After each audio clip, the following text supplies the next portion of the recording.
তাদের দেশের লোকরা এখন পর্যন্ত স্যানিটেশন জানে না, রাস্তায় পেশাব করে, পায়খানা করে রাস্তায়।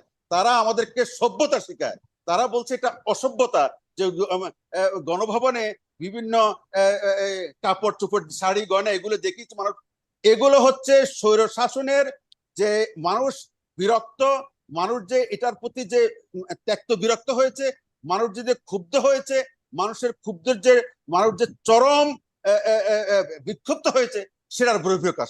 জি, ধন্যবাদ জনাব মাহমুদুর রহমান মাহমুদ। এর আগে আপনি কথা বলতে পারেন নাই, আপনার একই রসদ সবসময় হয়, আপনি এখন আশা করি কথা বলতে পারবেন। জনাব মাহমুদুর রহমান। ধন্যবাদ, ধন্যবাদ। দুঃখিত, আমার নেট ছিল না।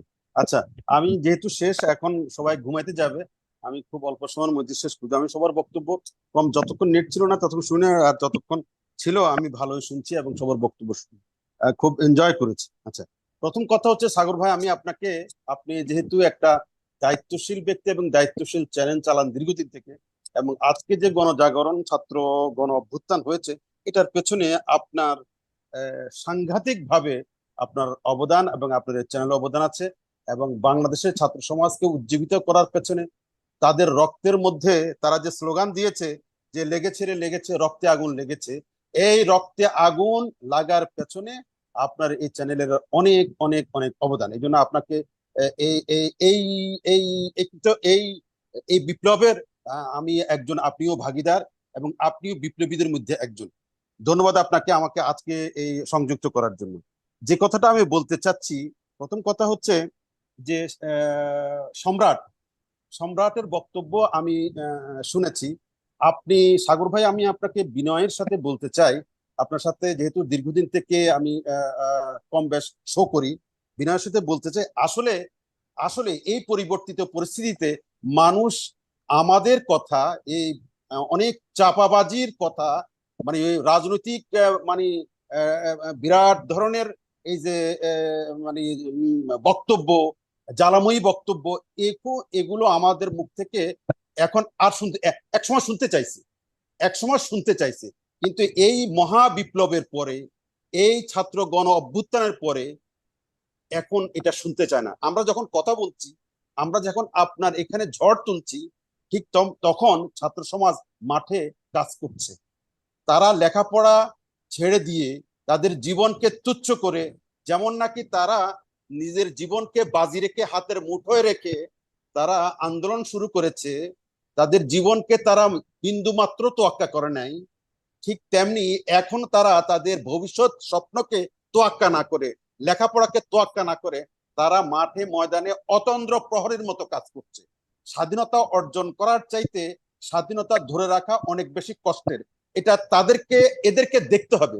এদের প্রত্যেকটা সমন্বয়ক থেকে শুরু করে, আমি তো মনে করি ঢাকাতে যারা আছে, শুধু এরা নয়, তারা এমন অনেক ছাত্র আছে, আর এরকম অনেক কিশোর আছে, এরকম অনেক তরুণ আছে, ছাত্র আছে গ্রামে গঞ্জে, রিমোটে, তারা বিদ্যুতের মতো তাদের এই মেসেজটা তাদের কাছে পৌঁছে গেছে, যেটা আমরা গত 1.5 যুগ ধরে আমরা রাজনৈতিক নেতারা, রাজনৈতিক দলগুলো, আমরা বিন্দু মাত্র মানুষকে টাচ করতে পারিনি, বিন্দু মাত্র ছাত্র সমাজকে টাচ করতে পারি নাই, বিন্দু মাত্র মানুষের আশা আকাঙ্ক্ষাকে আমরা ধরতেও পারি নাই, আমরা মানুষের পালসকেও ঘুরতে পারি নাই।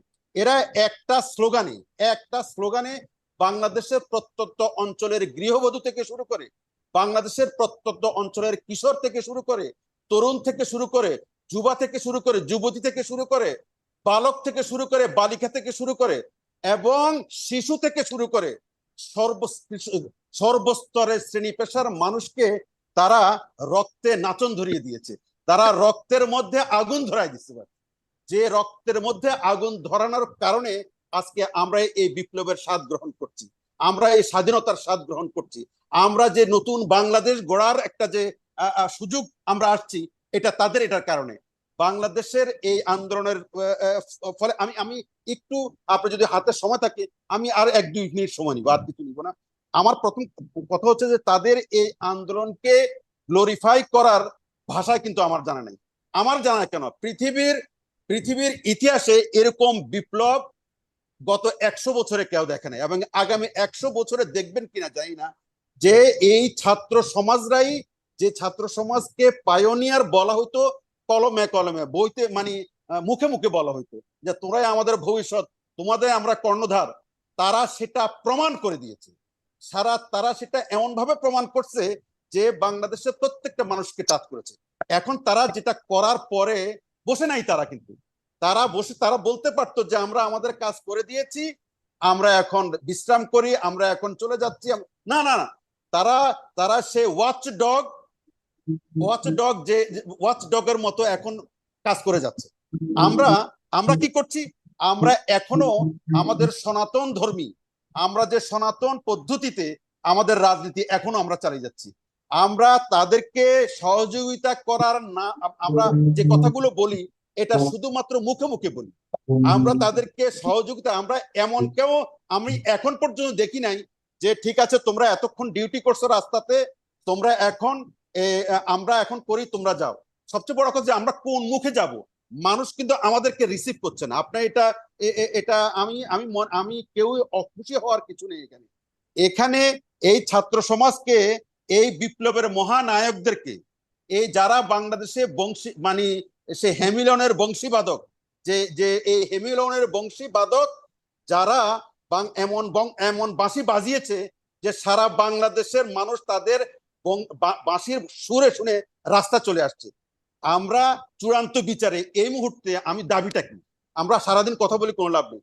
এই মুহূর্তে চূড়ান্ত বিচারে মানুষের দাবি, মানুষের ইচ্ছা, মানুষের আকাঙ্ক্ষা, মানুষ কি চায়? মানুষ চায় এই বিপ্লবের মহানায়করা, এই ছাত্র সমাজরাই দেশ গড়ে তুলুক, এরাই দেশ চালাবে। আপনি এটা অনেকের কাছে খুব হাস্যকর মনে হইতে পারে এবং অনেকের কাছে অবাস্তব মনে হইতে পারে, অনেকের কাছে এরকম ইনায়া বিনায়া তাদেরকে কোমলমতি বলে, আমি শেষ করে দিচ্ছি, তাদেরকে কোমলমতি বলে তাদেরকে এক ধরনের দূরে রেখে তাদেরকে ফায়দা নিয়ে এখন তাদের মানে এটা করতে পারে। আমি মনে করি যে যে সরকারটা গঠিত হয়েছে, এই সরকার কিন্তু তত্ত্বাবধায়ক সরকার নয়, এই সরকার কিন্তু ইন্টারিম সরকার নয়, এটা একটা বিপ্লবী সরকার। বিপ্লবী সরকার মানে বিপ্লবী সরকার, বিপ্লবী সরকার মানে বিপ্লবী কমান্ড কাউন্সিল। এটা একটা জেনাতন সরকার না। আপনি যদি 96 সালের সরকারের মতো মনে করেন, ভুল করবেন। আপনি যদি 2001-এর মতো সরকার মনে করেন, আপনি ভুল করবেন। আপনি 90 সালের পরে যদি এই সরকারকে সেরকম সরকার মনে করেন, মহা ভুলের মধ্যে আপনি থাকবেন। এই সরকার একটা বিপ্লবী সরকার, এই ডোপটা রক্তের উপরে আসছে।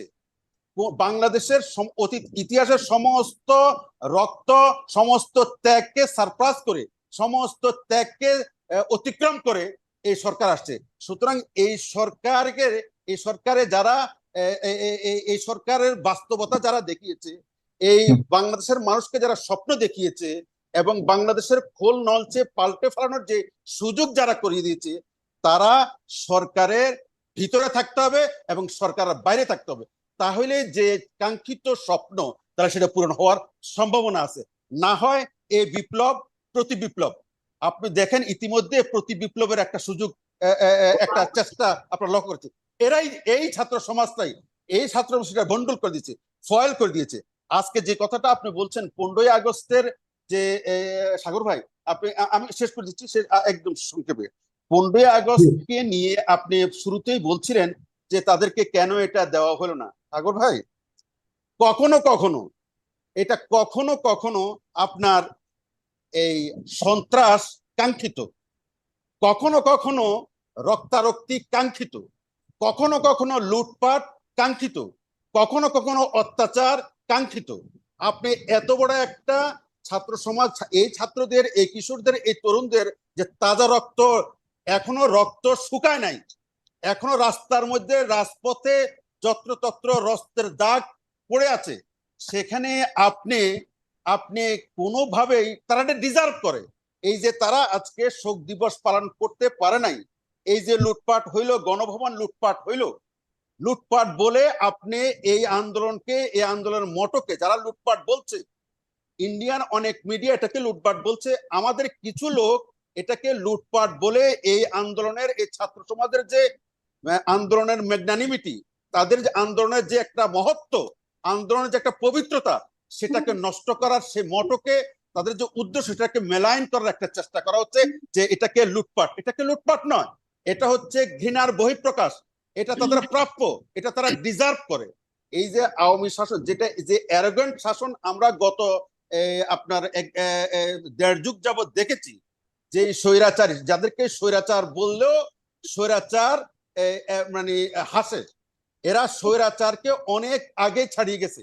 সেই অ্যারোগেন্ট শাসনকে, সেই ডিসপটিক শাসনকে, সেই টাইরানিক্যাল রেজিমকে, সেই আপনার কি বলবো ফ্যাসিস্ট গভর্নমেন্টকে যারা বাংলাদেশের মাটি থেকে উচ্ছেদ করলো এবং বাংলাদেশ থেকে সেটার শিখণ্ডীকে, সে শিখণ্ডীকে বাংলাদেশ থেকে পালিয়ে যেতে বাধ্য করলো, তাদের আন্দোলনকে আপনি যদি বলেন অসভ্যতা, ইন্ডিয়ান অনেক মিডিয়া, বিশেষ করে সোশ্যাল মিডিয়া, এই গণভবনের বিভিন্ন এই যে জিনিস লুট, যে মানুষ নিয়ে গেছে, এটাকে লুটের সাথে তুলনা করেছে, এবং মাইনরিটিদের উপরে যে হামলা হয়েছে এটাকে তারা শুনেন, এটাকে তারা অসভ্যতা বলতে চাচ্ছে। আমি বলতে চাই, তাদের দেশের লোকরা এখন পর্যন্ত স্যানিটেশন জানে না, রাস্তায় পেশাব করে, পায়খানা করে রাস্তায়, তারা আমাদেরকে সভ্যতা শেখায়। তারা বলছে এটা অসভ্যতা, যে গণভবনে বিভিন্ন কাপড় চোপড়, শাড়ি, গয়না এগুলো দেখিয়েছে মানুষ, এগুলো হচ্ছে স্বৈর শাসনের, যে মানুষ বিরক্ত, মানুষ যে এটার প্রতি যে ত্যক্ত বিরক্ত হয়েছে, মানুষ যে ক্ষুব্ধ হয়েছে, মানুষের ক্ষুব্ধের যে মানুষ যে চরম বিক্ষুব্ধ হয়েছে, সেটার বহিঃপ্রকাশ। আজকে যে তারা পালন করতে পারলো না, এটা তো তাদেরই উত্তরাধিকার, তারাই তো এটা শিখিয়েছে, তাদেরকে রেখে যাওয়া লিগাসি এটা।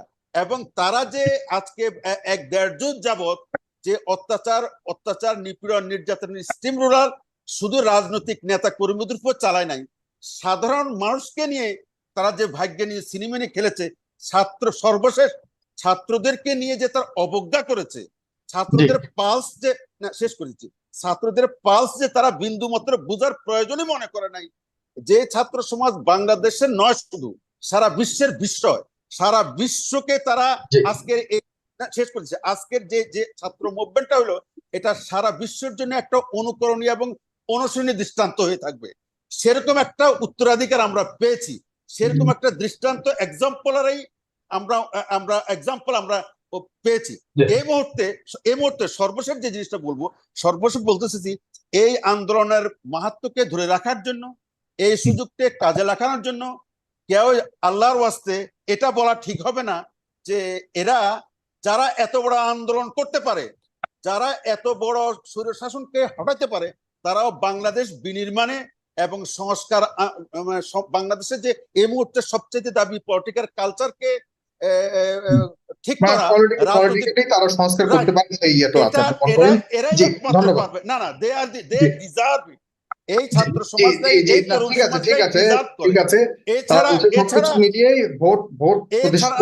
জনগণ নির্ধারণ করছে, এরা ছাড়া আমি শেষ করছি, এরা সমস্ত কিছু রাজনৈতিক কালচারকে ঠিক করে, এবং এই যে বিপ্লবী সরকারের মধ্যে আমি মনে করি এদের উত্তরাধিকার, এদের রিপ্রেজেন্টেশন আরো বেশি থাকা উচিত ছিল। কেন 2 জনকে? আমার মতে মিনিমাম 5 জন তাদের প্রতিনিধি থাকা উচিত ছিল, তাহলে একটা চেক এন্ড ব্যালেন্স হইতো, তাহলে একটা ওয়াচডগ হইতো, শক্ত ওয়াচডগ হইতো। এই ওয়াচডগ একমাত্র তারাই। ধন্যবাদ।